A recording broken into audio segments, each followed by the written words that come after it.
Hi, Tom Watts from Raconteur here. In today's fast-changing e-commerce landscape, tomorrow's success depends upon meeting growing consumer expectations, embracing cross-channel opportunities, and working with the right tech partners. To discuss what comes next for e-commerce, I'm joined by Michaela Weber, SVP and GM of Payments and Global Business Development at BigCommerce, and Ben Thirlwall, Head of SaaS Platforms and EMEA at Stripe. Lovely to be joined by you both today. Thank you very much. Thanks for having us. Now, to kick us off, why has it never been a better time to be an e-commerce business? I think from a Stripe perspective, we're just very excited about it because we just see so much growth. Since 2020, the e-commerce space, as it's sort of generally defined, has grown 10% year on year. And I think what that growth has done is just drive enormous amounts of innovation for the benefit of the end consumer. So e-commerce experiences are getting more and more frictionless. And through that, I think that's driving an enormous amount of innovation. We obviously are particularly embedded into that from a payments perspective, but more broadly in the e-commerce space, as I'm sure Michaela would attest to, there's just more and more innovation that's driving better customer outcomes. So we're very excited to see that continue. I think there's huge opportunity in the e-commerce market. It's definitely an exciting time to be a brand, whether you're smaller or have been established for a while. And one of the reasons is there's so much opportunity to interact with your consumer. So whether you're meeting them in a direct-to-consumer channel, whether you're on social media or social selling, in marketplaces, perhaps using a distribution partner, there's a ton of opportunity for you to interact with segmented consumers. I think the challenge there is you really need to understand your consumer segmentation. So you need to be really specific and targeted about who you want to interact with and when. I think the second really interesting opportunity for brands right now is there's such a robust technology stack of partners, whether it's in payments with partners like Stripe, in logistics, in marketing technology. It really allows brands and entrepreneurs to focus on running their business day to day and not have to worry about whether they're on the right payment stack or whether they're using the right marketing technology. So building that best of breed technology stack really allows you to focus on bigger strategic questions within your business. So it sounds like there's huge opportunities all round, but I guess it's not easy to be a success or everyone will be doing it. What are the trends that businesses with e-commerce aspirations need to be aware of at the moment?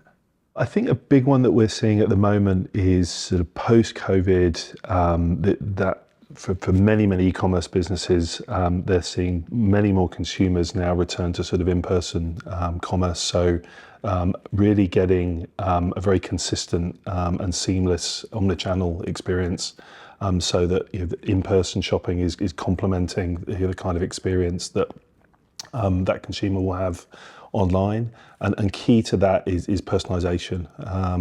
And we're seeing a lot of customers looking to partner with one payments provider across both those channels, such that consumer gets the kind of experience they've been enjoying online now for a number of years replicated when they walk into store. Omnichannel commerce is a really interesting opportunity. There was a recent study that actually only 9% of retailers' SKUs are available from inventory in an in-store perspective. So I think it really does highlight the criticality of being able to have consumers access your goods online and be able to find what they want, because you may not have everything in store in their size or color. I think with that online experience, one of the real trends we're seeing is trying to reduce friction. So in the current environment with TikTok and Instagram and Reels, people have a very short attention span as consumers, and there's a lot of mobile shopping that goes on while you're standing in line at Starbucks or on the train. So really making sure that when you have a consumer that's put something in their basket, you can ultimately get a successful transaction through. You can have that conversion. And that's really using a partner like Stripe and a platform like BigCommerce to have that frictionless checkout experience where you can move a consumer through in under 2 minutes, which is a really important benchmark to ensure that you can capture that transaction and customers don't lose interest. So it sounds like having a really effective digital storefront is important to the success of any e-commerce business. What role can BigCommerce play in this space? So BigCommerce brings agility to a business. One of the challenges that brands can have is if you're on an old school, more monolithic platform, it's really hard to make changes, hard and expensive. So time consuming, expensive, difficult, can involve a lot of agency spend. So working with a more agile platform, so BigCommerce, we have more of a composable commerce approach that really allows you to add best of breed partners to test and learn, to make changes, so you can run your business with an optimal tech stack to really get the most out of your revenue growth and opportunities for new market expansion. From a Stripe perspective, I think there are sort of two areas. One is security and one is reliability. So from a security perspective, we deploy very advanced encryption technology so that consumers and also partners of BigCommerce and Stripe can have a high degree of confidence in the security of their financial data and that transaction data.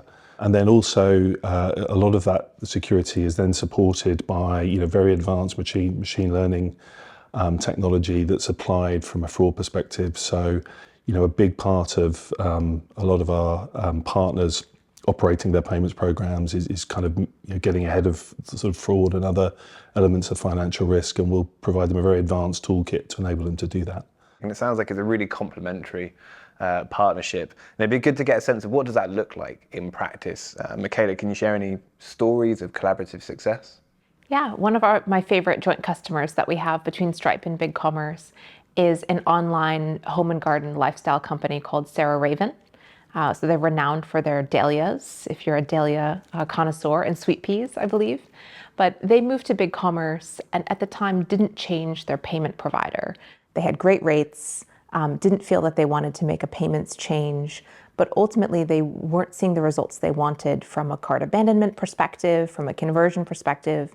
So they moved to Stripe and they've seen amazing results. A 40% decrease in cart abandonment, an 18% overall increase in revenue. And since adding Apple Pay, which they weren't sure that they needed because they have a bit of an older consumer demographic, that's now become a really significant portion of their online sales. So really it's been so exciting for us to see a kind of digitally native brand move to Stripe and have amazing business results that's really inspired them to a new level of growth. Another good example would be Rohan, the outerwear manufacturer and retailer. So they introduced Stripe payments in partnership with BigCommerce, and in the first year moved about 45% of their transactions online with relatively sort of low lift from a kind of change and engineering perspective. I think what's most impressive then in the second year of working with BigCommerce and Stripe, over the holiday period, they saw a 6x increase in the volume of revenue that they were transacting over that period. So, very, very quickly they managed to transform their business and drive and really capitalize, I think, on a lot of that changing consumer behavior in terms of where their customers prefer to shop. It's really great to hear the sort of, I guess, the significant impact this partnership can have on sort of businesses and people's lives.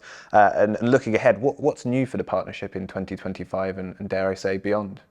Yeah, I think we see huge demand for buy now, pay later in the retail e-commerce space. So we'll continue to add new sort of payment methods in that respect. So I think we're really excited to be able to sort of meet that consumer need better than we have been in the past.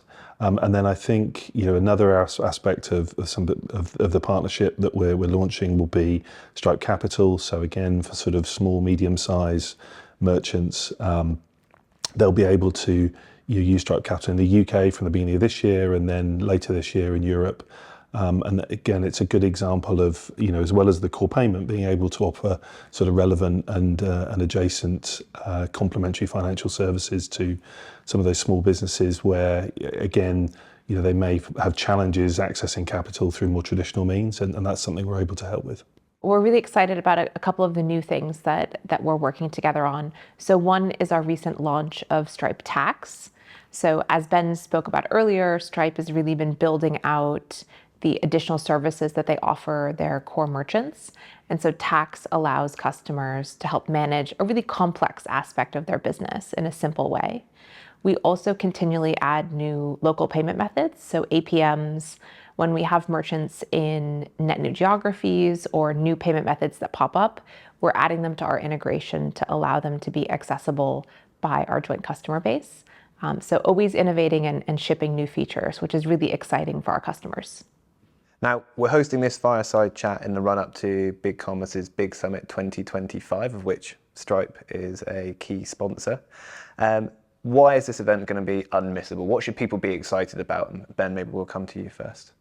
It would just be a fantastic opportunity to network with, again, other other technology partners, but also other customers or potential customers of Stripe and BigCommerce that are going through that digital transformation experience. And we find it, the feedback we get from a lot of our customers is that ability to sort of understand experience of peers perhaps who are a little bit ahead and help them see around the corner is super useful. We're so excited to be hosting the Big Summit in a few weeks at Tottenham Stadium. Tottenham's actually a joint customer of BigCommerce and Stripe. Perhaps not great news if you're an Arsenal fan, but hopefully they can put it to the side for the day. But it's a great experience to meet keynote speakers, industry experts, over 1,000 partners of BigCommerce, customers, some of our own internal experts in BigCommerce, Feedonomics, MakeSwift, and really, to Ben's point, to hear from customers themselves about how they've improved their technology stack, their business results. And so we hope everyone will leave the event with a few tips to take back to help improve how they run their business. Ben, Michaela, thanks so much for your time today. Amazing to get a better sense of what's coming next for e-commerce. It sounds like there's plenty of opportunities for businesses to be excited about. Thanks for having us. Thank you very much.